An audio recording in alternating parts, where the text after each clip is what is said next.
Liverpool and their out-of-contract trio. Are they really as calm as they seem? Virgil van Dijk insists he remains in no rush to decide his Liverpool future, but the Reds captain says there has been zero movement on a new contract after being offered as he enters the final 6 months of his deal.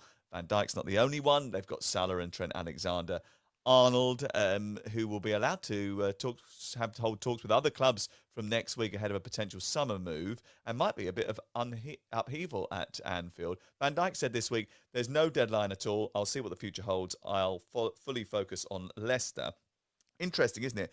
Because they all seem very calm. Is that because really and truly behind the scenes everything's going to be tied up relatively sensibly, or is it actually a case that Liverpool might want to move on one or two of them at the end of the season? I don't think they want to. I think, but they're prepared to.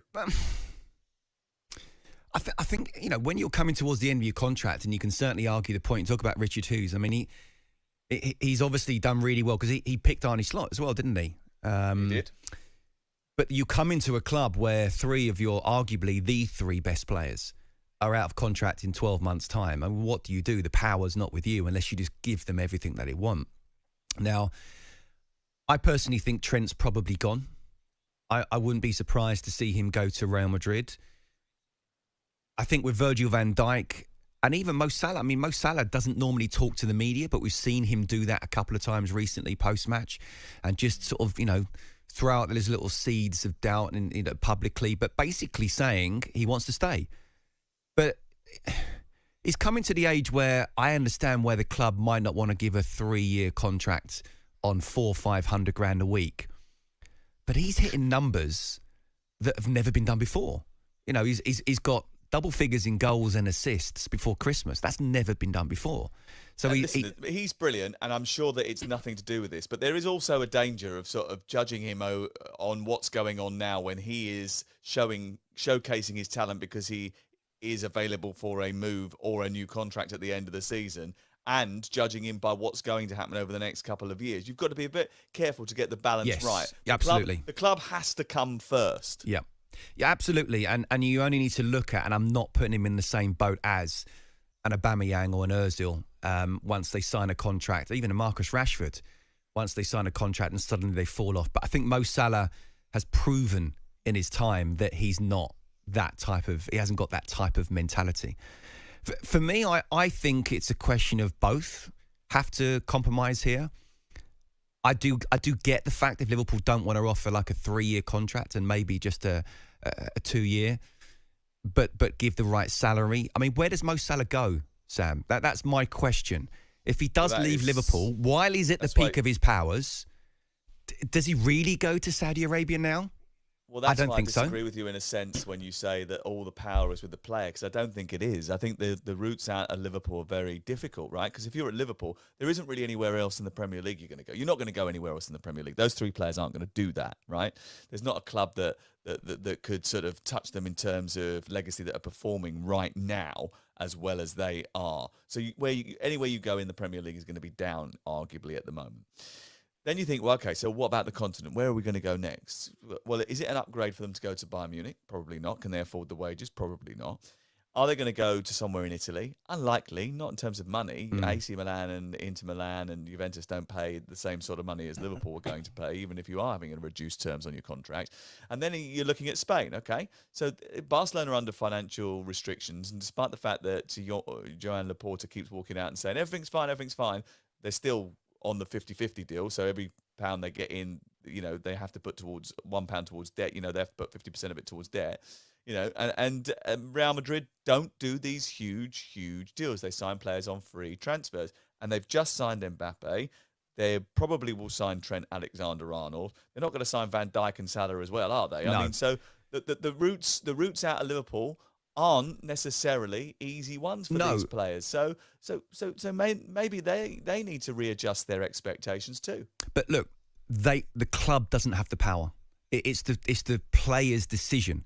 And then what does the player want to do? And you've laid out exactly why I also said there, I think both have to compromise. Because I think if they want to go further forward, if Mo Salah wants to be winning trophies, and I understand to a point that perhaps the three of them wanted to wait Maybe Trent, maybe not. Maybe he'd already made his mind up. Let's see how Arne Slot comes in, how he's going to do. I don't think anyone realised he was going to be as good as this and it would be as seamless as this.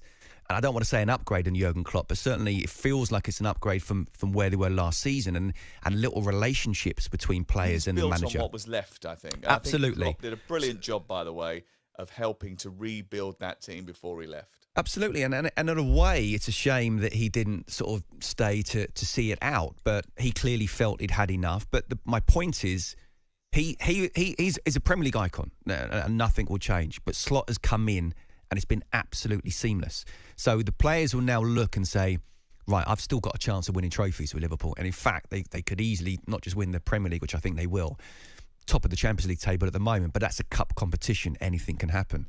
The bottom line is, I think everyone's calm because it's almost like you're in the sort of summer transfer window, but you know the deadline day is still a way off, and you don't have to make a decision now. And they're actually quite comfortable doing what they're doing, and the club are a bit like, well, this is what we do. Maybe we can add a little bit more. They need to make a decision whether they're going to give the player exactly what they want or just say, look, it's this or nothing. I think the deal's on the table, and we don't have to make a decision right now. And as long as it's not affecting the players and the team on the pitch, which, boy, is it not, then I think it's going to go on almost right to the end of the season. I understand the press and reporters asking questions, but everyone does seem so relaxed, and I genuinely believe that they are, especially when things are going so well on the pitch. You get to keep one. Which one? Don't say that. It's a horrible question. So have one. I hear a lot of people. I understand why they're saying Virgil van Dijk, because he is incredible, and I think he's pretty much come back to before his injury. He's arguably, if not the best centre-back in world football right now. But I still can't get past what Mo Salah's numbers do. You know, and I know they've got Jota and Gakpo and Nunez. Who have I missed out there? There's one other I've missed out. But Jota, for me, is actually a better finisher than Salah. Yeah, Luis Diaz. Thanks, Ollie. Jota is probably a better finisher, but he doesn't get himself in as many goal-scoring opportunities, which is why Salah hits the numbers so high. The rest are nowhere near. You know, they're really good players, fantastic players, and you know what I think about Darwin Nunez, having seen him play for Benfica as well.